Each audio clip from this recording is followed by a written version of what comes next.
Di sebuah desa kecil di Tumapel, hiduplah sepasang petani miskin bernama Gajah Para, hidup bersama istrinya, Ken Endok. Mereka hidup sederhana, bekerja keras di sawah, namun tetap tak mampu lepas dari kemiskinan. Suamiku, mengapa kita hidup selalu begini? Andaikan saja kita diberi seorang anak untuk menjadi penopang di hari tua. Sabar, Endok. Hidup ini hanya titipan. Mungkin Sang Hyang belum menghendaki. Namun takdir berkata lain. Malam itu, langit bersinar merah keemasan.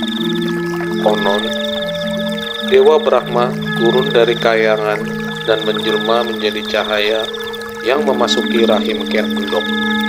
Sejak saat itu, ia mengandung seorang bayi yang kelak mengubah sejarah Jawa. Oh Sang Hyang, cahaya apakah ini? Apakah ini pertanda anugerah untukku dan suamiku? Ken Endok mengandung, namun bukan kebahagiaan yang datang, melainkan kegelisahan. Gajah Para merasa aneh dengan keajaiban ini. Ia mulai curiga dan takut pada gunjingan orang-orang desa. Anak ini bukan darah dagingku. Aku takut ini aib bagi kita. Tapi, bagaimana mungkin? Aku tak pernah berkhianat kepadamu. Lalu lahirlah seorang bayi laki-laki. Tangisannya keras, namun justru menambah kegelisahan. Gajah Para merasa anak itu membawa kutukan. Dengan hati berat, ia menyuruh istrinya menyingkirkan bayi itu. Suamiku, bagaimana bisa kau tega membuang darah dagingku?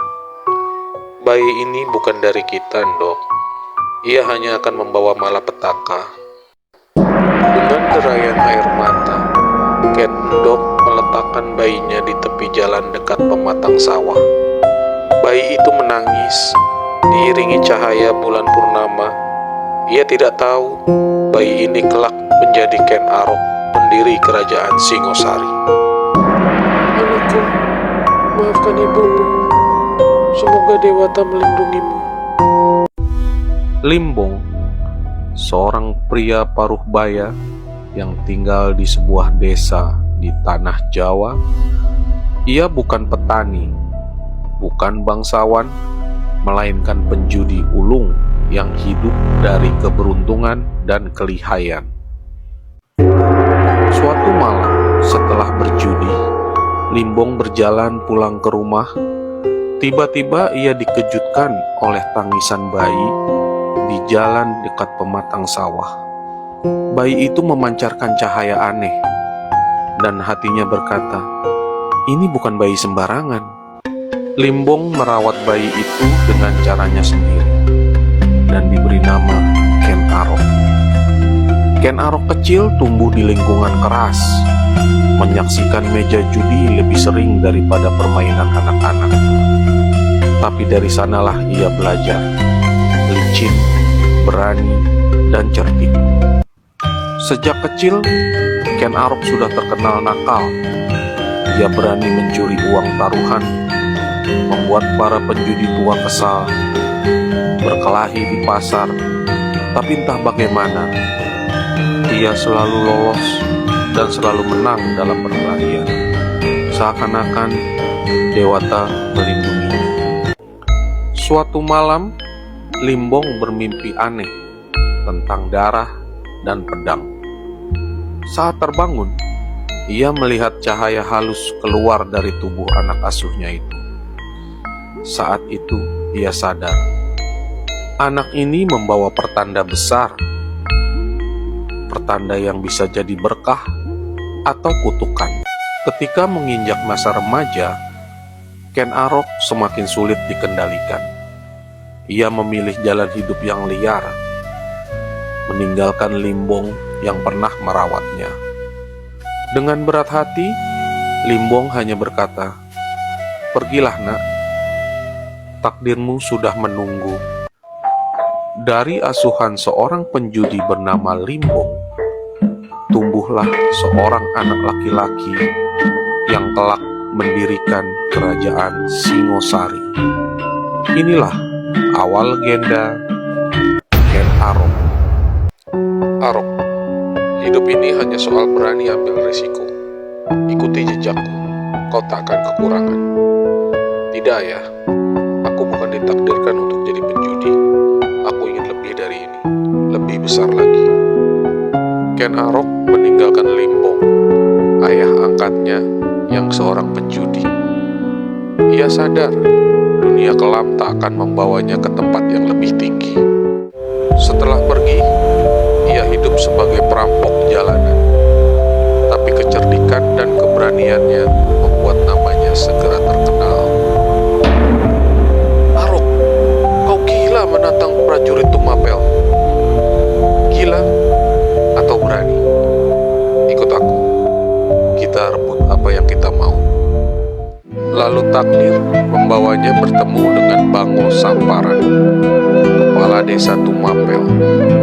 Ia melihat sesuatu yang besar dalam diri Arok. Anak muda, siapa kau sebenarnya?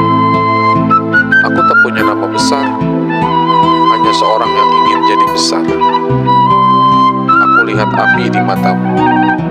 Mulai sekarang, anggaplah aku sebagai ayahmu.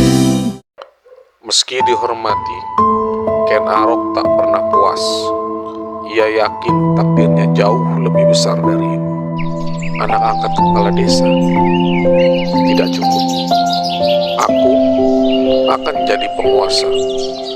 Dunia harus tahu namaku. Tidak lama kemudian, ia bertemu dengan Biksu Loh Gawe, biksu suci dari India. Loh Gawe melihat cahaya besar dalam dirinya. Anak muda, aura kebesaran mengelilingimu. Siapakah namamu? Orang hanya menyebutku Arok, orang buangan, perampok, anak jalanan. Tidak, Arok, kau adalah titisan Dewa Wisnu.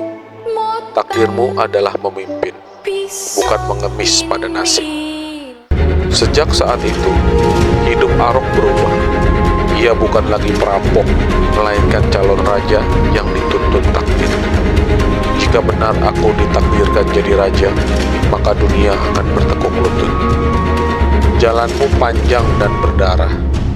Tapi ingat Arok, takdirmu sudah ditulis para dewa. Dari anak buangan, perampok, hingga murid seorang biksu, Ken Arok mulai menapak jalan tahta. Arok, jalan ini bukan sekedar menuju Tumapel. Ini akan membawamu menuju takdirmu. Takdir? Aku hanya seorang rakyat jelata. Apa mungkin dewa telah menuliskan sesuatu untukku? Takdir besar sering lahir dari langkah yang kecil. Ingatlah, keberanian tanpa kebijaksanaan hanya akan membawa kehancuran. Aku tak takut pada apapun, Guru. Tapi, aku ingin lebih dari sekedar hidup biasa. Bersabarlah, Arok. Tumapel hanyalah awal. Jalanmu akan dipenuhi darah dan kemuliaan. Kau harus siap menanggungnya.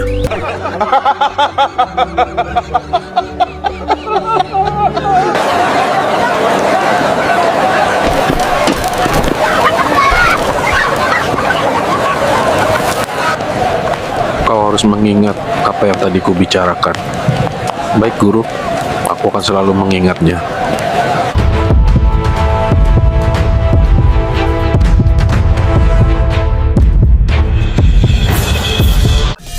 Bersama Loh Gawe, Ken Arok akhirnya menapaki tanah Tumapel, pusat kekuasaan Tunggul Ametung. Di hadapan aku, Tunggul Ametung, Loh Gawe memperkenalkan Ken Arok sebagai pemuda pilihan yang kelak membawa kejayaan. Tuanku, pemuda ini berbeda. Ia ditakdirkan untuk hal besar. Siapa namamu, anak muda? Hamba bernama Ken Arok Paduka.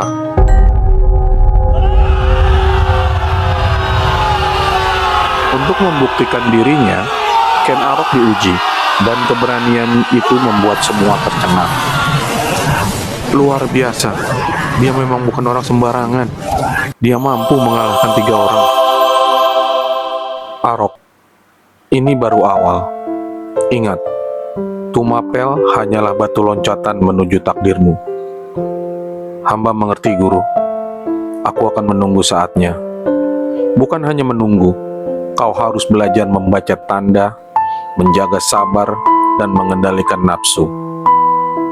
Sulit, Guru. Api dalam dadaku selalu mendesak untuk keluar. Itulah sebabnya aku mendampingimu. Api tanpa kendali hanya jadi debu, tapi api yang diarahkan akan menerangi seluruh Jawa. Bimbinglah hamba, Guru. Aku berjanji, aku tak akan sia-siakan restu ini. Ingatlah, Arok, takdir Wisnu ada di pundakmu, tetapi darah dan air mata akan jadi harga yang harus dibayar. Jika itu jalanku, maka aku akan berjalan tanpa gentar. Di Balairung Agung, Istana Tumapel, di bawah cahaya obor yang bergetar, titah raja akan menentukan jalan sejarah. Sejak saat itu, Ken Arok resmi menjadi pengawal Tunggul Ametung. Langkah awal menuju jalan berdarah dan kejayaan. Mulai hari ini, engkau adalah pengawalku, Ken Arok. Baik, Paduka.